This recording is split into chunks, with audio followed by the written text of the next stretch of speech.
Welcome to Sage Audio. Today we're talking about advanced mastering compression. To get the most from your music, consider watching the entirety of each chapter for a complete understanding of the topic. Also, if you have a mix that you need mastered, send it to us to receive a free mastered sample of it with the link in the description. Upward, then downward compression. One of my favorite ways to control dynamics is from both the peaks down and the noise floor up. In other words, first I'll use low-level compression to increase the level of the quieter aspects of the signal.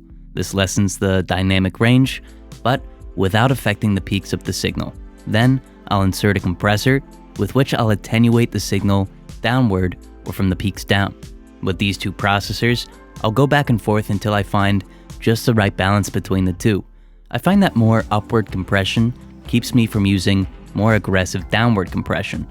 As a result, I preserve a lot of my transients while still achieving an impressive, full, and dynamically controlled sound. Let's take a listen.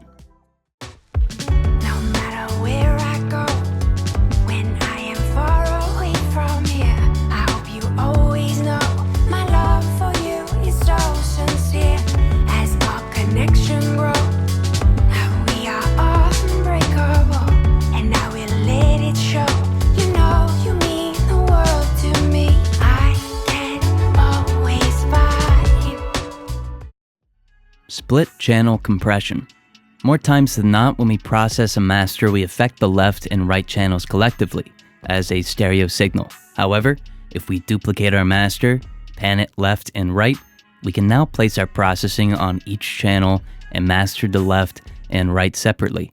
When it comes to compression, this is going to give us a lot more control. Granted, it makes the most sense to use identical settings, but slightly different settings can give the master a very unique sound. Even if we do process the left and right with identical compression settings, it's a little bit less of a burden for each processor, resulting in a slightly cleaner sound. This same concept can be applied to other forms of processing, so try split channel mastering with other effects. Then, if you want to collectively process the master, just insert the effect on the stereo output. Let's take a listen.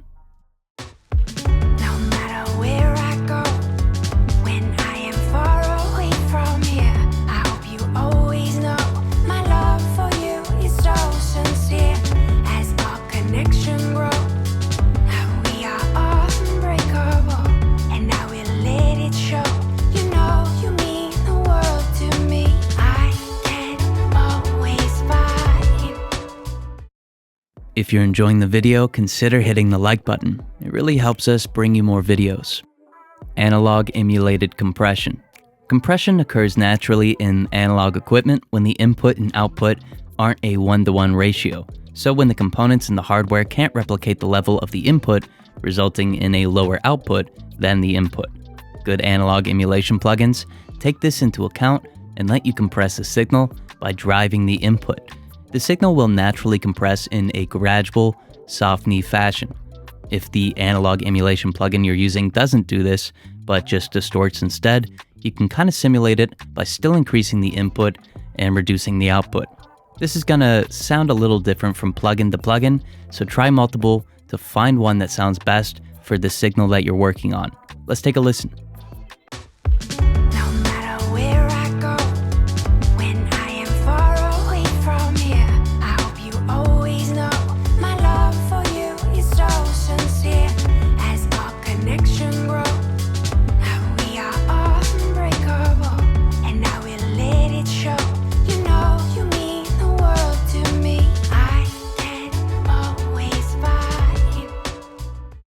Automated release.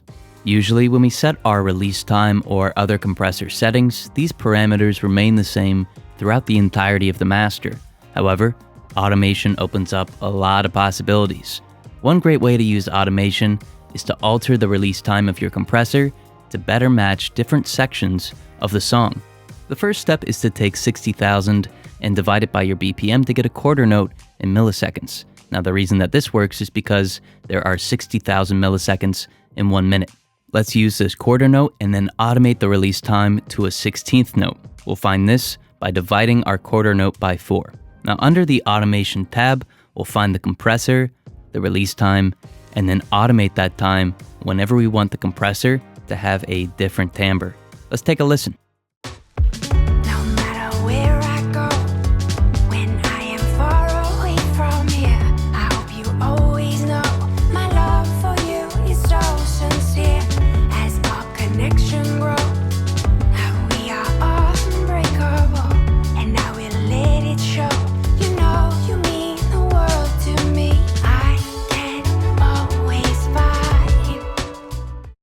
Only a few people that watch our videos help support the channel by joining, so if you're enjoying the channel, consider joining with the link in the description to help us bring you more videos and content. Create your own saturation. The easiest way to create saturation is to use a saturation plugin, but you can create your own by combining Softney compression and distortion. First, let's compress the signal using Softney compression. And what's great is that we can pick just about any compressor that we want, be it a classic style FET, optical compression, or whatever sounds good. Then we can add our distortion. If you're curious which distortion to pick, you can just run a sine wave through it and measure the harmonics. I typically like to see a second and third order harmonic. This will add some fullness with the second order and a little bit of body with the third order. Another benefit is that with typical saturation, it would be difficult to balance the amount of compression with the amount of distortion. But again, since our processors are separate, we can pick the balance. Let's take a listen.